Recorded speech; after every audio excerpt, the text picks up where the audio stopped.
দর্শক, সচিবালয়ে প্রধানমন্ত্রীর একাধিক গুরুত্বপূর্ণ কর্মসূচি রয়েছে। আমরা সেই তথ্যই জানব সহকর্মী সিফাতের কাছ থেকে।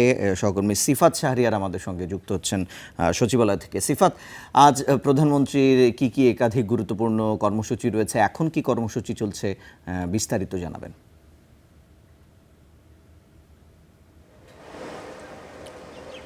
রিসেন্ট সকাল ৯টার পর থেকে মন্ত্রিপরিষদ বিভাগে বেশ কিছু গুরুত্বপূর্ণ বৈঠকে যোগ দিয়েছেন প্রধানমন্ত্রী তারেক রহমান। ৯:৩০ পর থেকেই এই বৈঠকগুলো শুরু হয়।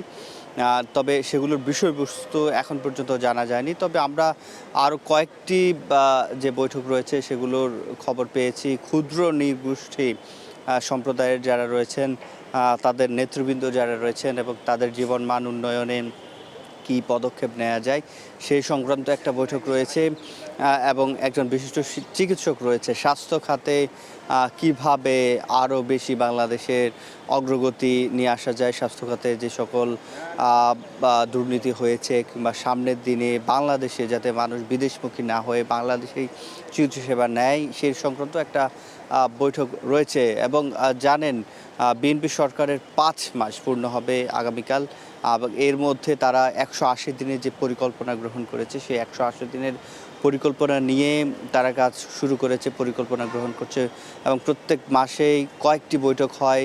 এবং যে মন্ত্রণালয়গুলো রয়েছে রিসেন্ট, সেই মন্ত্রণালয়গুলো থেকে যারা মন্ত্রী উপদেষ্টা রয়েছেন, দায়িত্বরত যারা সচিব রয়েছেন, তাদেরকে ডেকে প্রধানমন্ত্রী তারেক রহমান সেগুলোর ১৮০ দিনের পরিকল্পনা বাস্তবায়নে যে অগ্রগতি সেটি জানতে চান। আজকেও সেরকমই ২-১টি বৈঠক রয়েছে।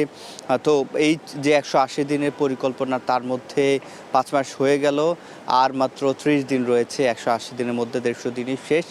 তো এই ৩০ দিনের মধ্যে বাকি যে পরিকল্পনাগুলো, সেই পরিকল্পনাগুলো কীভাবে বাস্তবায়ন করা যায় এবং তাদের যে কর্মসূচিগুলো চলমান রয়েছে, খাল কাটা থেকে শুরু করে বৃক্ষরোপণ বিশেষ করে, সেগুলো আরও সামনের দিকে কীভাবে এগিয়ে নেওয়া যায় সেসব বিষয় নিয়েও আসলে এই বৈঠকগুলোতে আলোচনা হচ্ছে। তো রিসেন্ট এই ছিল আমার কাছে প্রধানমন্ত্রীর কর্মসূচি নিয়ে সচিবালয় থেকে সবশেষ। সিফাত, আপনাকে ধন্যবাদ। দর্শক, আমরা জানছিলাম সচিবালয়ে প্রধানমন্ত্রীর একাধিক গুরুত্বপূর্ণ কর্মসূচি রয়েছে, এখন কি কর্মসূচি চলছে এবং আজ সারাদিন কি কর্মসূচি রয়েছে সে সম্পর্কে আমাদের অবগত করছিলেন সহকর্মী সিফাত শাহরিয়ার।